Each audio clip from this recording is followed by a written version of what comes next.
இருக்கிறதுனாலே நாம் கர்த்தரை ஆராதிக்க முடியாத கேள்விகளை கர்த்தர் கொடுத்தா கர்த்தரை நாம் துதிப்போம்.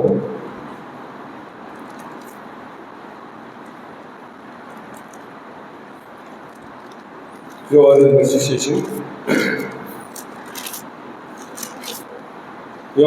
சுவிசேஷம் 15ஆம் அதிகாரம்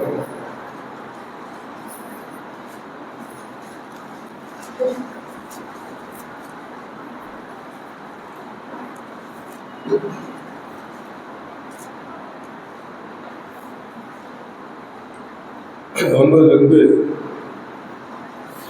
14 வரைக்கும் நாம் வாசிக்கிறோம். 15 வாசிக்கிறோம்.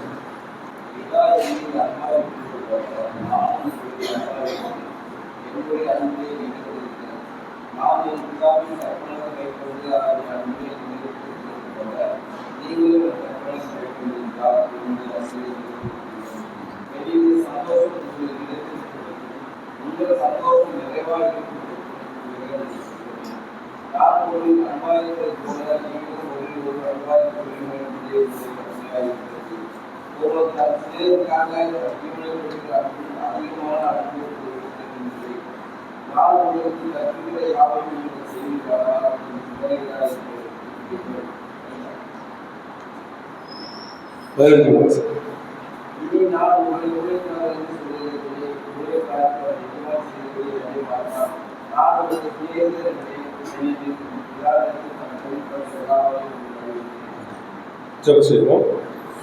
மகாயிரத்திலே பிதாவே, இந்த வார்த்தைகளை நாங்கள் வாசிக்கிறது அதற்கும்படியாகவும் நீரே எங்களுக்கு அன்றைய ஒரு விஷயம் பெறப்படுத்தும் உங்களுடைய பரிசுத்தாவினுடைய ஆளுகை ஒத்தாசையும் அன்றைய இந்த வசனத்திலிருந்து எங்களுக்கு நீர் போதிக்க வேண்டுமா, எங்களை அன்றைய வழிநடத்த வேண்டுமா.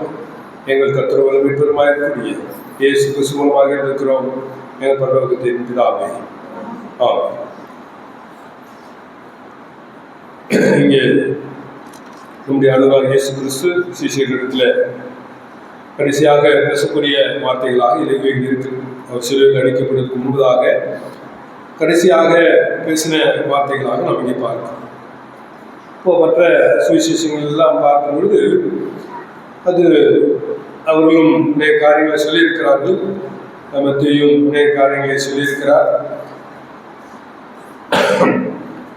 மத்தேயு அவரை ராஜா என்று சொல்லக்கூடிய நிலைமையிலே அந்த பரிசேயர்களோடும் நியாயசாஸ்திரிகளோடும் பேசின அநேக காரியங்களை அங்கே நாம் பார்க்கிறோம். அங்கே அவர்களை பரிசேயர் நியாயசாஸ்திரிகள் சொல்லக்கூடிய அந்த மக்களை அவர் எந்தளவாக அவர்களுக்கு அவர் சாட்சியாக கடிந்து கொண்டார் என்ற காரியங்கள்லாம் அந்த மத்திய சுவிசேஷத்திலே நாம் இங்கே வாசிக்க முடியும். ஆனால் யோவான் நாம் அவரை குறித்து நாம் பார்க்கும் பொழுது அவருக்கு அருகாமையில் இருக்கக்கூடியதான ஒரு சிஷியனாக அவருடைய வாக்கிலே சாய்ந்து கொண்டிருக்கிற ஒரு சிஷியனாக இருக்கிறபடினாலே அவருக்கு அருகாமையிலே இருந்து சொன்ன அந்த வார்த்தைகளை இவர் அதிகமாக எழுதியிருக்கக்கூடிய நிலைமையை நம்ம இங்கே பார்க்கிறோம். அப்போ மத்தேயு சொல்லக்கூடிய காரியங்கள், லூக்கா சொல்லக்கூடிய காரியங்கள்லாம் நம்ம பார்க்கும் பொழுது அவர்கள் இங்கே ஒரு தூரம் இருந்து பார்க்கக்கூடியதான ஒரு நிலைமையை நம்ம இங்கே பார்க்கிறோம். ஆனால் அங்கே யோவான் எழுதக்கூடிய அந்த வார்த்தைகள் எல்லாம் இங்கே ரொம்ப க்ளோஸப்பாக ரொம்ப கிட்ட இருந்து அவர் சொல்லக்கூடிய வார்த்தைகளாக நம்ம இங்கே பார்க்க முடியும். ஆண்டவராகிய இயேசு கிறிஸ்து சொல்லக்கூடிய அவர் அருகாமையிலிருந்து சீஷர்களிடத்தில் பேசின அநேக காரியங்களை நாங்கள் எழுதி வைத்திருக்கிறோம். அப்போ அதோடு சம்மந்தப்பட்டு தான் நம்ம இங்கே வாசிக்கிறோம். அப்போது அன்பை குறித்து இங்கே சொல்லப்பட்டிருக்கிறது. அப்போது நாம் இங்கே 10ஆம் வசனத்தில் வாசிக்கும் பொழுது, என் பிதாவின் கற்பனைகளை கைக்கொண்டு அவருடைய அன்பிலே நிலைத்திருக்கிறது போல நீங்களும் என் கற்பனைகளை கைக்கொண்டிருந்தால் என்னுடைய அன்பிலே நிலைத்திருக்கு. ஆண்டவருடைய அன்பு இங்கே நம்ம பார்க்கிறோம். இப்போ கிறிஸ்துவனுடைய பிதாவுடைய அன்பு, கிறிஸ்துவுக்கும் பிதாவுக்கும் இருக்கக்கூடியதான அந்த அன்பு ஐக்கியம், நமக்கும் கிறிஸ்துவுக்கும் இருக்கக்கூடியதான அந்த அன்பு ஐக்கியம் இங்கே நாம் பார்க்கும்பொழுது அது கற்பனைகளின் அடிப்படையில் இருக்கிறதா பார்க்கிறோம். அவருடைய வார்த்தைகளை நாம் கை கொண்டு அதன்படி நாம் நடக்கிற அடிப்படையில் தான் நாம் தேவனிடத்திலே அன்பு கூறுகிறோம் என்று நாம் பார்க்கிறோம். அந்த அந்த நிலைமையிலே நாம் இல்லாத ஒரு நிலைமையை நம்முடைய வாழ்க்கையில் இருக்கும் என்று சொன்னார். அவருடைய கற்பனைகளை கை கொண்டு அதன்படி நாம் நடக்காத ஒரு நிலைமை இருக்கும் என்று சொன்னால் நாம் அவருடைய அன்பிலே நாம் நிலைத்தில்லை, அவருடைய அன்பிலே நாம் விட்டு தூரமாக இருக்கிறோம் என்பதை நமக்கு பார்க்கிறோம். அவருடைய அன்பிலே நாம் நிலைத்திருக்கிறோம் என்று சொல்லும் பொழுது அவருடைய கற்பனைகளை நாம் கைக்கொள்ளக்கூடியவர்களாக, அவருடைய வார்த்தைகளை நாம் நம்முடைய வாழ்க்கையிலே நடைமுறைப்படுத்தக்கூடியவர்களாக, அதை செயல்படுத்தக்கூடியவர்களாக நாம் இருக்கும். அப்பொழுதுதான் நம்முடைய சந்தோஷம் நிறைவாக இருக்கும் என்று இங்கே நாம் 16ஆம் வசனத்தில் வாசிக்கிறோம். ஆண்டுக்கு கூட நாம் நெருங்கி ஜெபித்து வசனங்களை படிக்கும்போது நமக்கு சந்தோஷத்தை நம்ம அங்கே பார்க்க முடியும். அப்படிப்பட்ட இல்லாத ஒரு நிலைமை நம்முடைய வாழ்க்கையில் இருக்கும் பொழுது இப்போ நம்முடைய சந்தோஷம் ஒரு நிறைவான ஒரு சந்தோஷமாக இராது, அது ஒரு குறைவான ஒரு சந்தோஷமாக இருக்கும் என்று நாம் 16ஆம் வசனத்தில் வாசிக்கிறோம். இப்போ நம்முடைய சந்தோஷம் ஒரு நிறைவாக இருக்க வேண்டும் என்று சொன்னால், அது பரிபூர்ணமாக இருக்க வேண்டும் என்று சொன்னால், அது ஒரு பூர்ணப்பட்டதாக இருக்க வேண்டும் என்று சொன்னால், நாம் அவருடைய கற்பனைகளை கை கொண்டு அவர்களை நாம் நிலைத்திருக்கும் பொழுது அது சாத்தியமாகிறது என்று நாம் பார்க்கிறோம். இப்போ இங்கே தொடர்ந்து ஆண்டவர் சொல்லும் பொழுது 13, 14, 15 வாசிக்கும் பொழுது இங்கே ஆண்டவராக இயேசு கிறிஸ்து அவருடைய சீஷர்களை பார்த்து சொல்றாரு, நான் உங்களை சிநேகிதர் என்று சொல்கிறேன் சொல்றார். அவரை சிநேகிதர் என்று சொல்லக்கூடியதான ஒரு நிலைமை ஆண்டவரை நண்பர்களாக அங்கே சொல்லுகிறார். அப்போ அந்த நண்பர்களுக்காக ஆண்டவராக இயேசு என்ன செஞ்சாரு, அதை நான் வாசம் தன்னுடைய ஜீவனை கொடுத்தார். ஒருவன் தன் சிநேகிதருக்காக தன் ஜீவனை கொடுக்கிற அன்பிலும் அதிகமான அன்பு ஒருவரிடத்தில் இல்லை. இப்போ ஆண்டவராக இயேசு கிறிஸ்து சிநேகிதர்கள் என்று நண்பர்கள் என்று தெரிந்து கொண்ட அந்த சிஷ்யர்களுக்காக அப்போஸ்தலர்களுக்காக அவர் தன்னுடைய ஜீவனை கொடுத்தார். தன்னுடைய ஜீவனை தன்னுடைய உயிரையே அங்கே கொடுத்தார். அப்போ இந்த அதிகாரத்தில் நாம் வாசிக்கும் பொழுது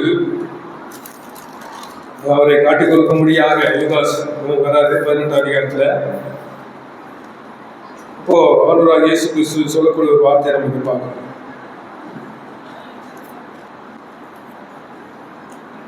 யோவான் சுவிசேஷம் 18ஆம் அதிகாரம் 8ஆம் வசனம்.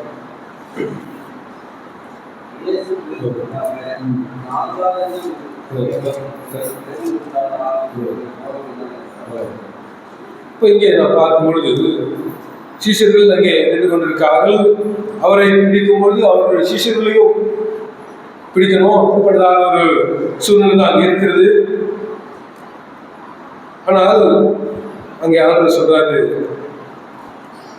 என்னை தேடுகின்றனால் இவர்களை போக விடுங்க. அங்கே சீஷர்கள் வைத்த அன்பின் நிமித்தமாக சீஷர்கள் அங்கே அங்கே வைத்த அந்த அந்த தேசத்தின் நிமித்தமாக அவர்களை சிநேகித்தபடியினாலே ஆண்டவர் அவர்களை போக விடுகிறார் என்றார். அவர்களை போக விடுங்கள் என்று சொல்கிறார். அப்படிப்பட்டதான ஒரு அன்புதான் ஆண்டவர் சீஷர்களிடத்தில் வைத்த ஒரு அன்பாக. அங்கே அந்த சீஷர்களுக்காக அங்கே அவர் என்ன செய்கிறார், அங்கே தன்னுடைய ஜீவனை அவர் மாத்திரமே தனியாக அங்கே அவர்கள் கையில் ஒப்புக்கொடுக்கப்படக்கூடிய நிலைமை நாம் பார்க்கிறோம். அங்கே அந்த ஆசாரியருடைய அனுப்பின அந்த சேவகர்கள், அந்த ஆசாரியர்கள் எல்லாம் வருகிறார்கள். அப்போ சேனை தலைவர்கள் எல்லாம் வருகிறார்கள். அப்பொழுது அவர் என்ன செய்கிறார், அங்கே சீஷர்களை அங்கே அவர்களை தப்ப விட்டு அங்கே அவர் தன்னுடைய ஜீவனை கொடுக்கும்படியாக அங்கே அவர் கைகளில் தன்னை அங்கே ஒப்பு கொடுத்தவராக போகக்கூடிய நிலைமை நம்பார். அதுதான் தேவன் சிநேகிதர்களுக்காக தன் ஜீவனை கொடுக்கக்கூடிய ஒரு அன்பாக இருக்கு. அப்படிப்பட்டதான ஒரு அன்பு தான் தேவன் சீஷர்கள் மேலே வைத்த ஒரு அன்பாக இருக்கிறது. அப்போ நான் சொல்லக்கூடிய நிலைமை நமக்கு பார்க்கும் பொழுது 14ஆம் வசனத்துல, நான் உங்களுக்கு கற்பிக்கிற யாவையும் நீங்கள் செய்வீர்களானால் என் சிநேகிதராக இருப்பீர்கள். இப்போ ஆண்டவர் அவர்களுக்காக ஜீவனை கொடுக்க போகிறாரு. அப்போ ஆண்டவர் என்ன சொல்றாரு, நான் உங்களுக்கு கற்பிக்கிற யாவையும் செய்வீர்களானால் என் சிநேகிதராக இருப்பேன். இப்போ நாம என்ன செய்யணும்? நமக்காக ஆண்டவர் ஜீவனை கொடுத்திருக்கிறாரு. நமக்காக நம்மை நண்பர்களாக அங்கே தெரிந்து கொண்ட அந்த நிலைமையிலே நம்மை நண்பர்களாக மாற்றிக் கொள்வதற்காக பாவிகளாக நமக்காக ஜீவனை கொடுத்திருக்கூடிய அவர் நம்மிடத்தில் என்ன எதிர்பார்க்கிறாரு? நாம் அவருடைய கற்பனைகளை கை கொள்ளும்படியாக எதிர்பார்க்கிறோம். அதுதான் அப்போதுதான் நாம் அவருடைய நண்பர்களாக இருக்க முடியும், அவருடைய சிநேகிதர்களாக இருக்க முடியும். நாம் இந்த உலகத்தில் அநேக நண்பர்களை நாம் பார்க்கிறோம். அநேக நமக்கு படிக்கிற அவர்களோடு இருக்கக்கூடியவர்களை நாம் பார்க்கிறோம். நம்மோடு கூட வீட்டில் அருகாமையில் இருக்கக்கூடியவர்களை நாம் பார்க்கிறோம். இவர்களாலும் அநேக காரியங்களை நமக்கு நன்மை செய்திருக்கலாம், உதவி செய்திருக்கலாம். ஆனால் தன்னுடைய உயிரை கொடுக்கூடியதான ஒரு தேவனுடைய அன்பை காட்டிலும் ஒரு பெரிய அன்பு இந்த உலகத்தில் இருக்கு. அந்த நிலைமையில தான் ஆண்டவராகிய இயேசு கிறிஸ்து நம்மை நண்பர்களாக அங்கே தெரிந்து கொள்ளும்படியாக அல்லது நம்மை நண்பர்களாக மாற்றிக்கொள்ளும்படியாக என்ன செய்தார்? தன்னுடைய ஜீவனையை நமக்காக. அப்படிப்பட்டதான ஒரு அன்பு நாம் பெற்றிருக்கிறோம். நாம் என்ன செய்ய வேண்டும்? நாம் அவருடைய கற்பனைகளை கை கொள்ளக்கூடியவர்களாக, நமக்காக ஜீவனை கொடுத்த, நமக்காக சிலுவையில் அடிக்கப்பட்ட, நமக்காக அங்கே தன்னுடைய ஜீவனையை கொடுத்த அவருக்காக அவருடைய வார்த்தைகளை கை கொண்டு நாம் வாழக்கூடியவர்களாக இருக்கிறோம். அதான் இங்கே 15ஆம் வசனத்தில் வாசிக்கிறோம். நான் சொன்னாரு, நான் உங்களை ஊழியக்காரர் சொல்கிறதில்லை, உங்களை சிநேகிதர் என்று சொல்கிறேன் சொல்லி எல்லாவற்றையும் நமக்கு சிஷ்யர்களுக்கு தெரிவித்து இந்த கனி கொடுக்கிற அந்த காரியம் இன்னும் அநேக காரியங்களை ஆண்டவராகிய இயேசு கிறிஸ்து பிதாவோடு சம்பந்தப்பட்ட காரியங்கள், எல்லா காரியங்களையும் பரலோக ராஜ்யத்துக்கு அடுத்த காரியங்கள், உவமைகள் எல்லாவற்றையும் ஆண்டவராகிய இயேசு கிறிஸ்து அவருக்கு சொன்னார் என்று அவர் சொல்லுகிறார். அவர் எல்லாவற்றையும் உங்களுக்கு அறிவித்து அப்படிப்பட்டதான ஒரு நிலைமையிலே ஒரு நண்பன் தன்னுடைய இதயத்தில் இருக்கக்கூடிய காரியங்களை தன்னுடைய நண்பனுக்கு வெளிப்படுத்துகிறது போல தன்னுடைய அந்த தோழி தனக்கு நெருக்கமாக தோழிக்கிட்ட ஒரு தன்னுடைய இதயத்தில் காரியங்களை வெளிப்படுத்துகிறது போல இங்கே ஆண்டவராகிய இயேசு கிறிஸ்து நம்மை சிநேகிதர்களாக, நண்பர்களாக நினைத்து பரலோக ராஜ்யத்தினுடைய ரகசியங்களை, பரலோக ராஜ்யத்தினுடைய எல்லா காரியங்களையும் நாம் அறிந்து கொள்ளும்படியாக நமக்கு வெளிப்படுத்துகிறது. நாம இந்த உலகத்திலே எப்படியாக வாழ வேண்டும் என்பது மாத்திரமல்ல, இனி நாம் உலகத்திலே கடந்த பிறகு நாம் எங்கேயும் இருக்க போகிறோம், அங்கே நாம் என்னென்ன ஆசீர்வாதங்கள் நமக்கு இருக்கிறது, இந்த காரியங்களாம் வெளிப்படுத்துகிற புத்தகத்திலையும் மற்ற நிருபங்களையும் நாம் வாசிக்கிறோம். நாம் எப்பொழுது தேவன் நம்ம வரப்போகிறார், எப்போது எப்படியாக எடுத்துக்கொள்ளப்பட போகிறோம், எப்பொழுது அவரோடு நாம் ஈவில் இருக்க போகிறோம், இந்த காரியங்களாம் நமக்கு தேவன் வெளிப்படுத்திருக்கு. அவைகளெல்லாம் நம்முடைய வார்த்தைகள் மூலமாக, திருவரிசைகள் மூலமாக, போசல்கள் மூலமாக வெளிப்படுத்தின காரியங்களை நம்ம பார்க்கிறோம். ஆகவே நாம் என்ன செய்ய வேண்டும்? அந்த நமக்காக ஜீவனை கொடுத்த அந்த நண்பராக இருக்கக்கூடிய இயேசு கிறிஸ்துவுக்காக, சிநேகிதராக இருக்கக்கூடிய இயேசு கிறிஸ்துவுக்காக, தேவகுமாரனாக இயேசு கிறிஸ்துவுக்காக நாம் ஜீவனை கொடுக்கிறவர்களாக நாம் இருக்கிறோம். அது மாத்திரமல்ல, அதுக்கு முன்பதாக நாம் ஜீவனை கொடுப்பதற்கு முன்பதாக நாம் அவருடைய கற்பனைகளை கை கொள்ளக்கூடியவர்களாக இருக்கிறோம். அவருடைய சிஷ்யர்கள் நம்ம இங்கே ஒரு சிஷ்யருடைய அந்த மரணம் மாத்திரம் நமக்கு வேதத்தில் பதிவு செய்யப்பட்டிருக்கு. யாக்கோபனுடைய அந்த சாட்சி மாத்திரம் நமக்கு வேதத்தில் சொல்லப்பட்டிருக்கு. மற்ற சிஷ்யர்கள் எல்லாரும் அவர்கள் பெரும்பாலும் சாட்சிகளாக மறித்திருக்கிறார். ஒரு தோமா நமக்கு தெரிந்த ஒரு நிலைமையிலே தனக்காக உயிரை கொடுத்த தேவகுமாரனுக்காக தன்னுடைய உயிரை இங்கே அவர் கொடுத்திருக்கிறார். அந்த சிநேகிதருக்காக தனக்காக உயிரை கொடுத்த அந்த நண்பருக்காக, இயேசு கிறிஸ்துவுக்காக, தேவகுமாரனுக்காக அவருடைய சிஷ்யர்கள் என்ன செய்தாங்க? அவருடைய கற்பனைகளை கைக்கொண்டாங்க. அது மாத்திரமல்ல, உலகமெங்கும் போய் ஒரு சுவிசேஷத்தை அறிவித்தாங்க. அது மாத்திரமல்ல, அவர்கள் அந்த ஆண்டவருக்காக, தங்களுக்கு உயிரை கொடுத்த ஆண்டவருக்காக தன்னுடைய உயிரையே அவர்கள் சிநேகிதருக்காக கொடுத்தார்கள்.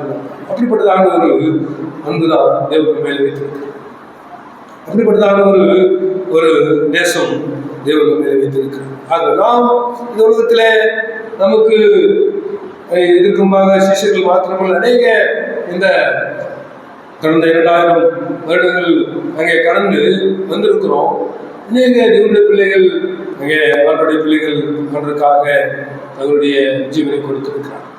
சிநேகிதருக்காக தங்களுக்காக உயிரை கொடுத்த தங்களை மீட்டுக் கொண்ட ஆண்டவருக்காக அநேக தேவனுடைய பிள்ளைகள் அங்கே தன்னுடைய உயிரை கொடுத்திருக்காங்க. நாம் என்ன செய்தோம்?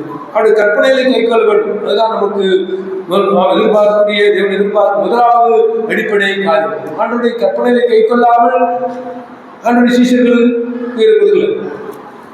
அவருடைய கற்பனைகளை கைக்கொள்ளாமல் அவர்கள் தன்னுடைய உயிரை பணைய வைக்கல. நாம் அடிப்படையாக செய்ய வேண்டியது, முதலாவது நாம் செய்ய வேண்டியது அவருடைய கற்பனைகளை நாம் கைக்கொள்ளக்கூடியவர்களாக நாம் இருக்கிறோம் என்பதுதான் நமக்கு நம்மை இருந்த கடமையாக இருக்கிறோம். அந்த கற்பனைகளை நாம் கைக்கொள்ளும் பொழுது பிறகு தேவன் நம்மை நடத்தக்கூடிய அந்த விதம் அது தேவனுடைய சித்தத்தின்படி இருக்கும். நாம் அவருடைய கற்பனைகளை கைக்கொள்ளும் பொழுது அவருடைய சிநேகிதர்களாக நாம் இருக்க முடியும். நாம் எப்படியாக இருக்கும்? நாம் தேவனுடைய சிநேகிதர்களாக, தேவன் நம்மை சிநேகிதர்களாக தெரிந்து கொண்டிருக்கிறார். நமக்காக ஜீவனை கொடுத்திருக்கிறார். நமக்காக அங்கே சிலுவையிலே மனித கைகளில் ஒப்பு கொடுக்கப்பட்டிருக்கிறார். நாம் அந்த ஆண்டவருக்காக, அந்த சிநேகிதருக்காக, அந்த நண்பருக்காக நாம் என்ன செய்திருக்கிறோம்? இங்கே நாம் அவருடைய கற்பனைகளை கைக்கொள்ளக்கூடியவர்களாக நாம் இருக்கிறோம் என்று அர்த்தம். எபிரேயர் 13வது அதிகாரம், அதிலிருந்து ஒரு சில வசனங்களை வாசிக்கலாம். எபிரேயர் 13வது அதிகாரம்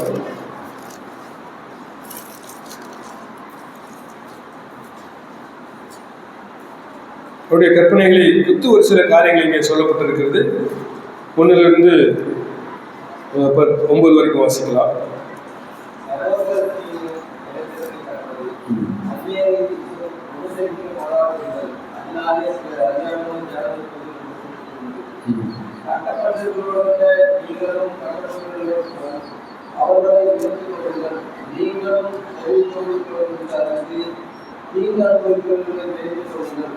விவாகம் யாருக்கும் நடந்ததாலும் விவாகம் செய்யும் அசூசிப்படாதாயும் இருப்பதாக பேசிக்கல்லதையும் விவசாயக்காரர்கள் ஜாக்கிரதையாயிருப்பார்.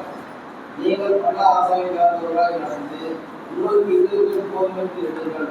நாம் உங்கள் விளைவிக்கிறவர்களே உங்களை கைவிடுவது என்று அவர் சொல்லியிருக்கிறாரே. அதனாலே நாம் தைரியப்பட்டு கர்த்தர் எனக்கு சகாயர், நான் பயப்படேன், மனுஷன் எனக்கு எதை செய்வார் என்று சொல்லலாமே. தேவவசனத்தை உங்களுக்கு போதித்து உங்களை நடக்கிறவர்கள் என்று நினைத்து அவருடைய நடத்தையும் முடியும் நன்றாக சிந்தித்து அவருடைய விசுவாசத்தில் பேசுங்கள். இயேசு கிறிஸ்துவிலிருந்து எதிர்பார்க்காத இருக்கிறார். பலவிதமான அந்நியமானவர்களால் அளவிற்கு தெரியாதிருக்கிறது. போதனை பதார்த்தங்கள் திரும்பினாலே இருக்கிறது நினைப்பது நல்லது. போதனை பதார்த்தங்கள் முயற்சி செய்வதற்கு பலனை இல்லையே. இங்கே நாம் பார்க்கும் பொழுது அநேக காரியங்கள் நமக்கு இங்கே சொல்லப்பட்டிருக்கிறது. சகோதர சிநேகம் நிலைத்திருக்கிறது. அங்கே நாம் அதை வாசித்தோம். 15வது அதிகாரத்தில் பங்கமாக அந்நியரை உபசரிக்க மறவாதிருங்கள் என்று நாம் பார்க்கிறோம். அப்போ மற்றவர்களுக்காக கஷ்டப்படுகிற அவருடைய நாமத்துக்காக கஷ்டப்படக்கூடிய பிள்ளைகளுக்காக நாம் ஜெபிக்க வேண்டும் என்று நாம் இங்கே பார்க்கிறோம். அவர்களுக்காக உதவி செய்ய வேண்டும் என்று இங்கே சொல்லப்பட்டிருக்கிறது. விவாகத்தை குறித்தும் அவருடைய பிரசித்தத்தை குறித்தும் நாம் இங்கே பார்க்கிறோம். அப்போது நாம் எப்படியாக நடந்து கொள்ள வேண்டும்? பண ஆசை இல்லாதவர்களாக இருந்து நாம் கர்த்தரை சார்ந்து கொண்டு நாம் இந்த உலகத்தில் வாழ வேண்டும் என்று நாம் பார்க்கிறோம். அப்புறம் 7வது வசனத்தில் நாம் வாசிக்கும் பொழுது அதனுடைய நம்மை நடத்தக்கூடிய தேவசனத்தில் நாம் நடத்தக்கூடிய பிள்ளைகளுக்கு நாம் எப்படியாக நடந்து கொள்ள வேண்டும் என்று நாம் இங்கே பார்க்கும் பொழுது 7வது வசனத்தில் உங்களை போதித்து, உங்களுக்கு வசனத்தை போதித்து, உங்களை நடத்தவர்களை நீங்கள் நினைத்து அவருடைய நடக்கை முடிவை நன்றாக சிந்தித்து அவருடைய விசுவாசத்தை பின்பற்றும். இதுதான் நமக்கு கொடுக்கப்பட்டதான ஒரு காரியமாக இருக்கிறது. இப்போ நாம் நம்மை நடத்தினவர்கள் அவர் நாம் நினைக்க வேண்டும். அவருடைய நடக்கையின் முடிவை நன்றாக சிந்தித்து அவருடைய விசுவாசத்தை பின்பற்றும். அநேக தேவனுடைய வேதத்தில் அநேக தேவனுடைய பிள்ளைகள் நமக்கு சாட்சிகளாக வைக்கப்பட்டிருக்கிறார்கள். அவருடைய விசுவாசத்தை நாம் படிக்கிறோம். நமக்கு நம்முடைய நாம் வாழ்ந்து கொண்டிருக்கிற அந்த நடைமுறை வாழ்க்கையிலையும் தேவனுடைய பிள்ளைகளையும் நாம் பார்க்கிறோம். இப்போ அவருடைய விசுவாசம் எப்படி இருந்தது, அவர்கள் எப்படி நடந்தாங்க, அவருடைய காரியங்கள் என்ன, அவருடைய குறைகளை நாம் பின்பற்ற வேண்டும் என்று நமக்கு சொல்லப்படவில்லை. அவருடைய விசுவாசத்தை பின்பற்றும், அவருடைய நிறைவான அந்த விசுவாச காரியங்கள், அவருடைய நிறைவான விசுவாச காரியங்கள் அதை நம்மை பின்பற்றக்கூடியதாக, அதுதான் நாம் பின்பற்ற வேண்டும். அநேக உலகத்தில் அநேக பெரிய தலைவர்கள் மற்ற காரியங்கள்லாம் நம்ம உலகத்தில் பார்க்கணும். அவர்கள் எல்லாரும் என்ன செய்யறாங்க, உலகத்தில் அவர்கள் நினைவு நாள், மற்ற பிறந்த நாள், இப்படியாக அநேக காரியங்கள்லாம் உலகத்தில் நாம் உலக தலைவர்களை குறித்து அநேக காரியங்களை செய்து கொண்டிருக்கிறார்கள். ஆனால் நாம் அங்கிருந்து நாம் வெளியே வந்தவர்களாக இருக்கிறோம், அவையிலிருந்து நாம் வெளியே கொண்டு வரப்பட்டவர்களாக இருக்கிறோம். அப்போ நாம் எதை பின்பற்ற வேண்டும்? அவருடைய விசுவாசத்தை நாம் பின்பற்ற வேண்டும். அதுதான் நமக்கு கொடுக்கப்பட்ட காரியமாக இருக்கு. இப்போ அவர்களை நாம் நினைக்கக்கூடாது என்று சொல்லவில்லை. அவர்களை நினைக்கக்கூடிய அந்த நினைவு நமக்கு முன்னோடிய நிலைமையிலே இருந்த வேதத்தில் சொல்லப்பட்ட தேவனுடைய பிள்ளைகள் மாத்திரமல்ல, நம்முடைய நடைமுறை வாழ்க்கையிலும் நாம் கடந்து வந்திருக்க அநேக தேவனுடைய பிள்ளைகளை நாம் பார்க்கிறோம். அப்போ அவர்களை எப்படி நாம் நினைக்கக்கூடியவர்களாக இருக்கிறோம்? அந்த விசுவாசத்தை நாம் பின்பற்றும் பொழுது, அவருடைய விசுவாசத்தை நாம் பின்பற்றும் பொழுது நாம் அவர்களை நினைக்கக்கூடியவர்களாக இருக்கிறோம். அநேக நிலைமைகளை நாம் பார்க்கும் பொழுது அநேகர் இந்த விதமான ஒரு நிலைமையில் இல்லாதபடி அவருடைய விசுவாசத்தை பின்பற்றாமல் வேற காரியங்களை அங்கே நோக்கக்கூடிய ஒரு நிலைமை இருக்கும். வேற காரியங்கள் நமக்கு நோக்கும்படியாக பின்பற்றும்படியாக நமக்கு சொல்லப்படவில்லை. அவருடைய விசுவாசத்தை நாம் பின்பற்றும்படியாக நாம் அழைக்கப்பட்டிருக்கிறோம். இப்போ இயேசு கிறிஸ்து நேற்றும் இன்றும் என்றும் மாறாதவராக இருக்கிறார். இப்போ அவர் மாறாத ஒரு தேவன் நம்முடைய வாழ்க்கையில் இருக்கிறார், மாறாத ஒருவர் நமக்கு இருக்கிறார். ஆகவே நாம் மாறி போகக்கூடியதான இந்த உலகத்திலே நாம் வாழ்ந்து கொண்டிருக்கிறோம். ஒரு நிலையில்லாத உலகத்தில் நாம் வாழ்ந்து கொண்டிருக்கிறோம். ஒரு இந்த உலகத்தில் நாம் பார்க்கும்போது நடக்கிற சம்பவங்கள் எல்லாம் அவைகள் எல்லாம் அங்கே உலகத்திலே மாறி போகக்கூடியதான ஒரு காரியமாக ஒரு மனிதனுடைய அந்த உறுதித்தன்மை இங்கே இல்லை. இப்பொழுது ஒரு விதமாக இன்னொரு சமயம் இன்னொரு விதமாகவும் நம்முடைய நிலைமை நாம் பார்க்கிறோம். உலகத்திலும் அப்படிதான் நாம் பார்த்து கொண்டிருக்கிறோம். ஆனால் நாம் பின்பற்றக்கூடிய அந்த தேவன் யார்? நேற்றும் இன்றும் என்றும் மாறார். அவர்தான் நாம் பின்பற்ற வேண்டும். அது நாம் பலவிதமான அந்நிய போதையினாலே நாம் அலைக்கொண்டு திரியக்கூடியவர்களாக. இப்போ இந்த 9 வாசிக்கும் பொழுது பலவிதமான அந்நிய போதனைகளாலே அலைக்கொண்டு தெரியாதது. அந்நிய போதனை இருக்குது, பலவிதமான அந்நிய போதனை சொல்லுது. இப்போ இந்த வசனத்துக்கு மாறான போதனைகள் அந்நிய போதனைகளாக இருக்கிறது. அதுல பலவிதமான காரியங்கள் இருக்கிறதாக சொல்லப்படுது. இப்போ ஒரே விதமான ஒரு அந்நிய போதனை சொல்றதுக்கு இல்லை. அதிலே பலவிதமான உலகத்திலே அநேக விதமான போதனைகள் இருக்கு. இப்போ புதிதாக கத்தரை ஏற்றுக்கொண்ட பிள்ளைகள் இப்படிப்பட்டதான காரியங்களுக்கு வசனத்தை நாம் படித்து தெரிந்திருந்தால்தான் அந்த அந்நிய போதனைகளை போதிக்கூடிய மக்கள் இடத்திலிருந்து நாம் தப்பித்து வெளியே வர முடியும். இல்லைன்னா அதிலே நாம் சிக்குண்டு அங்கே அதிலே வழங்கக்கூடியவர்களாக மாறிவிடும். அப்போ அப்படிப்பட்டதான ஒரு நிலைமையில் தான் நாம் இந்த உலகத்தில் அந்த விதமான ஒரு அந்நிய போதனைகள் இந்த உலகத்தில் அதிகமாக பெறக்கூடியதான ஒரு உலகத்தில் வாழ்ந்து கொண்டிருக்கிறோம். பலவிதமான அந்நிய போதனை. ஆகவே நாம் கற்றுக்கொண்ட அந்த சத்தியத்துக்கு அந்த நிலைமைக்கும் மாறான நிலைமையிலே அப்படிப்பட்டதான போதனைகள் நம்மை மேற்கொள்ளக்கூடியதாக இருக்கு. அதிலிருந்து நாமும் எச்சரிக்கையுடையவர்களாக நாம் இருப்பதற்கு வேத வசனத்தை நாம் தெரிந்து கொண்ட வேத வசனங்களுடைய சத்தியங்களை நாம் அதில் இன்னும் தெளிவுள்ளவர்களாக நாம் இருக்க வேண்டும். அதில் இன்னும் நாம் உறுதியுள்ளவர்களாக இருக்க வேண்டும். பலவிதமான அந்நிய போதனை உலகத்தில் இருக்கு. இப்படிப்பட்டதான ஒரு நிலைமையை நாம் வாழ்ந்து கொண்டிருக்கும். ஆகவே நாம் அதில் எச்சரிக்கைகளாக நாம் இருக்க வேண்டும். இது நாம் கற்றுக்கொண்ட அந்த சத்தியத்திற்கும் அந்த காரியங்களுக்கும் மாறான நிலைமையிலே சொல்லக்கூடியதான வசனங்கள் போதனைகள் இவைகளெல்லாம் நாம் எச்சரிக்கையாக இருக்க வேண்டும். அவைகளை நாம் என்ன தெரிந்து கொள்வதென்றால் வசனத்தின் அடிப்படையிலே நாம் சொல்லக்கூடிய இந்த காரியங்கள்லாம் நாம் கற்றுக்கொண்ட அந்த வசனத்தின் அடிப்படையில் இருக்கிறதா என்பதை நாம் சிந்தித்து அதை நிதானித்து பகுத்து அதை ஆராயக்கூடியவர்களாக இருக்கும். இப்படிப்பட்டதான ஒரு நிலைமைதான் நமக்கு அவசியமாக இருக்கும். நாம் அப்படியாக நாம் தேவனுடைய சிநேகிதர்களாக நாம் அவருடைய கற்பனைகளை கைக்கொண்டு அவருடைய சத்தியத்தை நாம் கைக்கொண்டு இருக்கும் பொழுது அவருடைய சிநேகிதர்களாக இருக்க முடியும். அதற்கு பிறகு நாம் அவர்கள் நடத்துகிறபடி அவருடைய சிஷ்யர்கள் என்ன செய்தார்கள்? அங்கே பலவிதமான உலகத்தில் எல்லா நாடுகளுக்கும் சென்று அங்கே அவருடைய கற்பனைகளை கை கொண்டு நிலைமையிலே அவருடைய வசனத்தை அவர்கள் அங்கே ஏற்றுக்கொண்ட நிலைமையிலே நீங்கள் உலகமுக்கும் போய் சர்வ சிருஷ்டிகளுக்கும் நாமத்தை பிரசங்கம் பண்ணுங்கள் என்று சொன்ன அந்த கட்டளையின்படி அவர் உலகமுக்கும் போய் அங்கே அவருடைய சுவிசேஷத்தை அறிவித்து கிறிஸ்துவின் மூலமாக ரட்சிப்பு இருக்கிறது என்பதை சொல்லி அங்கே அவர்கள் அநேக இடங்களில் உலகம் முழுவதுமாக ரத்த சாட்சிகளாக நிறுத்திருக்கிறார். தங்களுக்காக ஜீவனை கொடுத்த ஆண்டவருக்காக தங்களுக்காக உயிரை கொடுத்த ஆண்டவருக்காக அவர்கள் சீஷர்கள் என்ன செய்தார்கள்? தங்களுடைய ஜீவனையே பாராமல் அதை ஆண்டவருக்காக தன்னுடைய நண்பருக்காக உயிரை கொடுத்தார்கள்.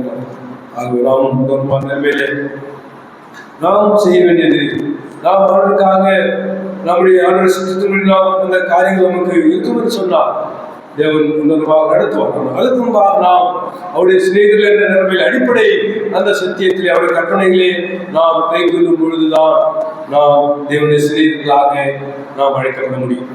இப்போ நாம் தேவனுடைய சிநேகிதர்கள் என்று தேவன் நம்மை அழைப்பதற்கு நாம் அதற்கு இன்னொருமான நிலைமையிலே நாம் தகுதிகளாக இருக்கிறோம். தேவன் நம்மை பார்த்து ஆபிரகாமை பார்த்து சொல்லக்கூடிய ஒரு வார்த்தை பார்க்கிறோம்.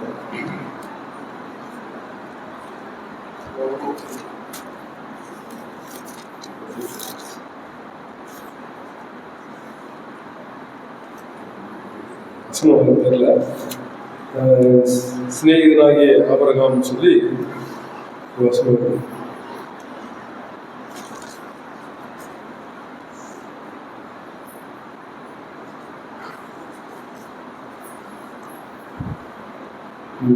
எபிரேயர்ல இல்லையா? எபிரேயர்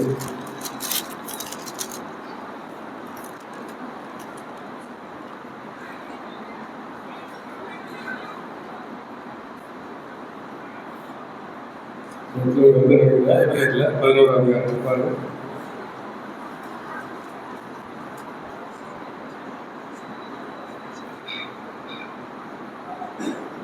அவன் தேவனுடைய சிநேகிதன் என்னப்பட்டான்.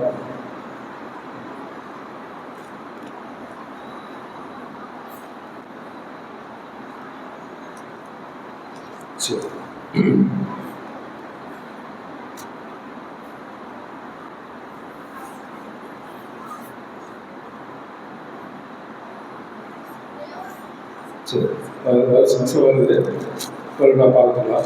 அப்போ தேவனுடைய தேவனுடைய சிநேகிதன் என்று ஒரு நிலைமையிலே அவர் என்ன செய்கிறார்? ஆதியாகமம் 18:17 வாசிக்கும் பொழுது அப்போ சோதோமுக்கு செய்யப்படுகிற அந்த காரியங்களை ஆபிரகாமுக்கு தெரியப்படுத்துகிறார். அவர் சிநேகிதன் என்ற நிலைமையில தான் செய்யக்கூடிய காரியங்களை செய்யப்போகிற காரியங்களை சோதோம் குமாராவுக்கு செய்யக்கூடிய அந்த காரியங்களை ஆபிரகாமுக்கு தெரியப்படுத்துகிறார். அதை நம்ம இங்கே வாசிக்கிறோம். மூலமாக தேவனுடைய பிள்ளைகளுக்கு தேவனுடைய பிள்ளைகளுக்கு அங்கே அநேக காரியங்களை இங்கே வெளிப்படுத்தக்கூடிய காரியங்களை பார்க்கணும். தானியேலை குறித்து நாம் பார்க்கணும். இஸ்ரேல் மக்களை குறித்து இனி வரப்போகிற காரியங்களை குறித்து அவர் வெளிப்படுத்துகிறார். கட்டளை பிறந்தது, உடனடியாக கட்டளை பிறந்தது என்று நாம் பார்க்கிறோம். உடனடியாக காபிரியல் புறப்பட்டு வருகிறார் என்று நாம் பார்க்கிறோம். அப்படியாக ஒரு நிலைமையிலே நாம் தேவனுடைய சிநேகிதர்களாக தேவன் நம்மை அங்கே தெரிந்து கொண்டிருக்கிறோம். அந்த நிலைமையிலே நாம் அதற்கு பாத்திரவான்களாக இந்த உலகத்திலே நாம் ஜீவிப்போம். தேவன் தாமே இந்த சமயம் ஆசீர்வதிப்பாராக.